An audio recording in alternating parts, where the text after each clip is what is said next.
Kiedy stanął nad brzegiem, szukał ludzi gotowych pójść za nim, by łowić serca słów Bożych prawdą. O Panie, to Ty na mnie spojrzałeś, Twoje usta dziś wyrzekły me imię. Swoją matkę pozostawiam na brzegu, razem z Tobą nowy zacznę dziś mów. O Panie, to Ty na mnie spojrzałeś, Twoje usta dziś wyrzekły me imię.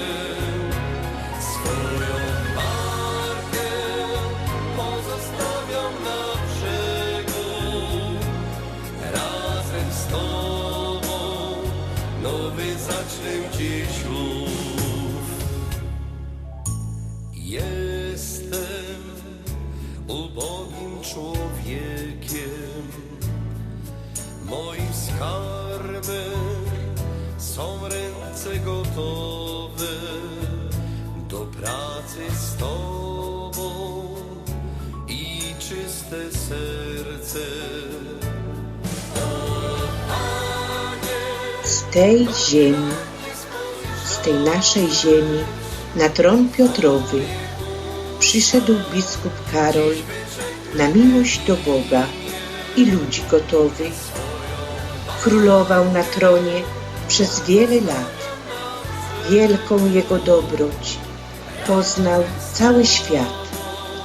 W bólu, cierpieniu, u kresu swej drogi służył wiernie Bogu, choć posłuszeństwa odmawiały mu nogi. Lud błogosławił, Marii go polecając, paciorki różańca za nas odmawiając. W pokorze i cichości znosił swe cierpienia, aż nadszedł anioł śmierci, przeciął nić istnienia. Lud w bólu pogrążony Ojca opłakuje. Santo subito słychać wszędzie głosy. Bóg tak nakazuje, aż nadeszła ta chwila, na którą czekamy.